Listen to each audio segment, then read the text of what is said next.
This dash cam comes with both front and rear cameras. The front camera is 2.7K, whereas the rear camera is 1080p. Now the quality of this camera is top notch. So don't take my word for it. Here are some clips in the daytime as well as night vision, so you can understand what you could expect from the rest of the video.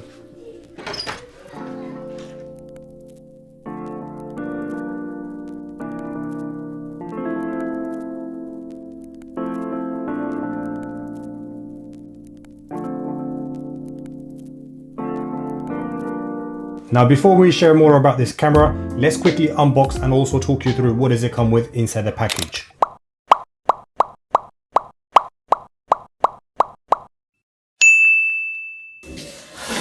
Quick disclaimer, this camera was sent to me by 70mi and we're going to install it onto this Kia Niro's vehicle. We already have a camera that's built in here, but we're going to have this as addition. So there's two methods where you can install this into your vehicle.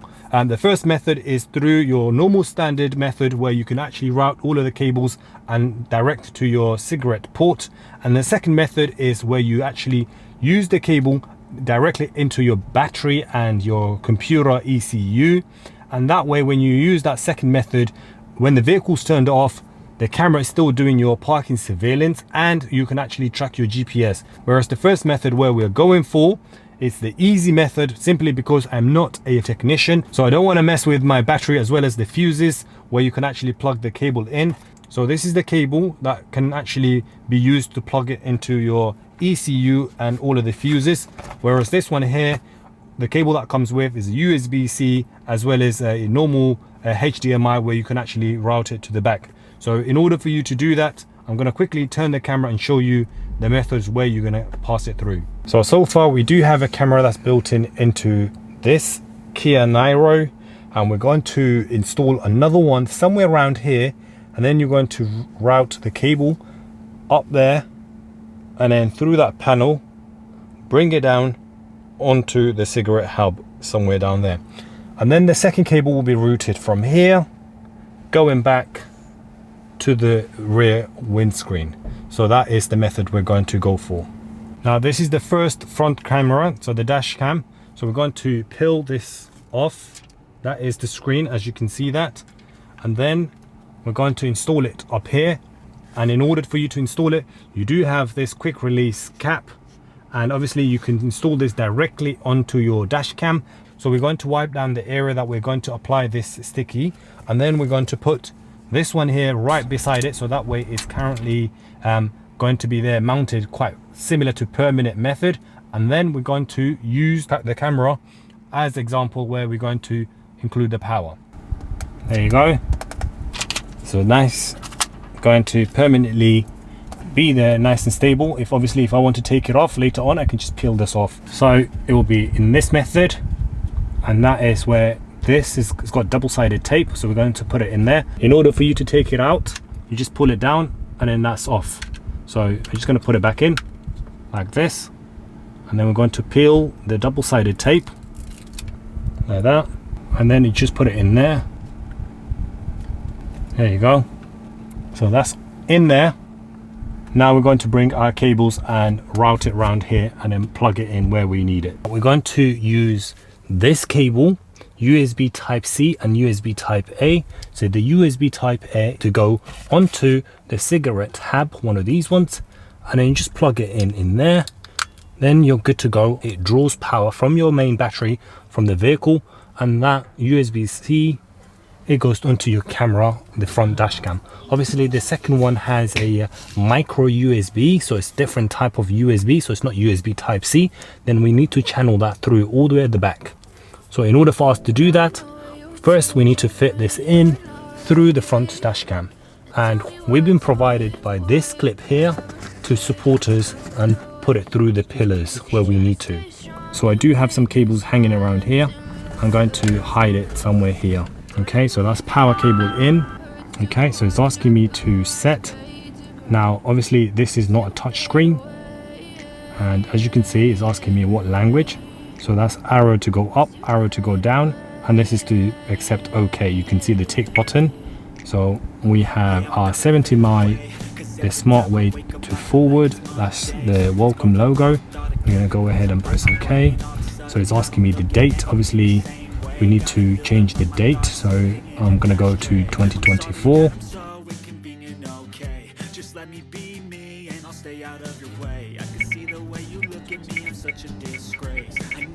Okay, it's asking me to download the app. In order to download, just scan your QR code and that will take me directly to the app, that one there, and it's looking at which device that we need to add.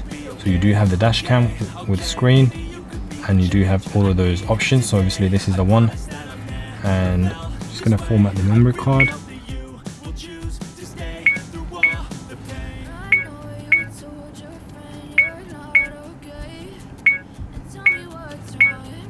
Okay, Wi-Fi hotspot, turning on. So that's Wi-Fi hotspot is on. We're going to go ahead and now link the hotspot on here, and we've been given our password. Okay, so the hotspot is on there, as you can see, and in here we've been given all of our details. So we're going to go, and that is currently connected, and we should be able to see everything. So basically it's asking me to confirm. Obviously this is what the camera can see.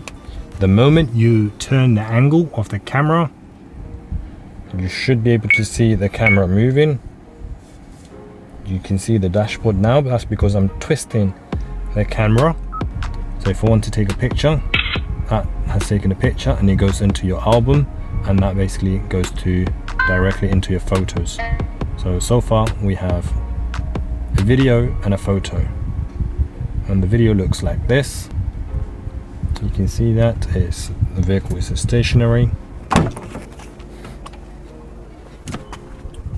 So this is a quick example where comparison, this camera, how small it is. It's like half of the size of the current NEXUS 5.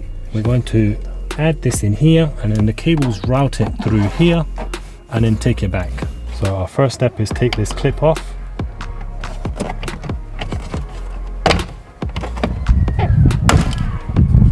So these two cables, they have an arrow where it says it needs to face each other, these two arrows, and then clip it in. So that's in. I've got the choice where I can hide this somewhere in here, like that, and then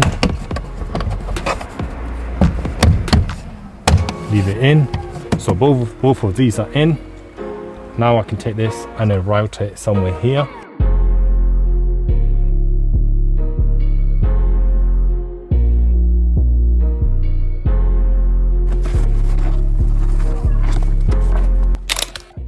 Right, so it's been about a week now since we've unboxed and also installed this camera, and now I'm going through all of the footage that I've accumulated throughout time, and I'm really impressed with the quality. Obviously, when you purchase a dash cam, what is the first thing that's going through your mind is that the quality of the image that's going to record. Is it actually capable of capturing when you really need it? So this is an example of during the daytime while I'm driving, you can see the vehicle in front of you as well as on the side. So the ones on the side is the ones that you need to watch out for, because obviously the ones at the front of you, the cameras are very focused and they can see everything clear, just like any other camera. But this is actually where it nails. So on the side here, you can actually see the plate number, and this is during the night. You can actually see the quality of what it can output. This is the front dash cam. You can see the plate number quite nice and crisp. But when it comes to the rear, the plate numbers are not so clear. Obviously, if there is a vehicle right behind you and you've got your brake lights on, then obviously those lights are going to illuminate the plate number. Then you can actually see. The selling point to me is the app. The app has so many options where you could actually do so many things within this camera. First thing that stands out to me is the fact that you could actually record a downgraded footage. And some of you might be asking, why would you actually downgrade? That's because if you want to downgrade, and you could actually save a lot of memory. Alternatively, you could have it as a default where it actually records 2.7K and 1080p at the back. So the second option is that it has a 24-hour parking surveillance. So you can actually monitor everything through the app while at the comfort of your home. Another selling point to me is that you can actually download footage directly to your smartphone, and it has so many features such as having the route that you are driving in. You can actually show a map embedded within the camera, so that is a nice feature to have that, and the speed that you are driving on the day. Other features also include instant app alert, app live streaming, find my car, real-time route tracking. Obviously this depends on which type of connectivity that you went for. If you go for the 4G connectivity where the wires are being connected directly to the power source of the vehicle, then you can track everything from your smartphone and you will get the app alert. And finally, the smart parking guardian mode, which is enabled by the collision detection. So you've just made to the end of today's video. If you're still here, let us know by commenting in the comment section, an emoji, thumbs up. Till next time, stay legend.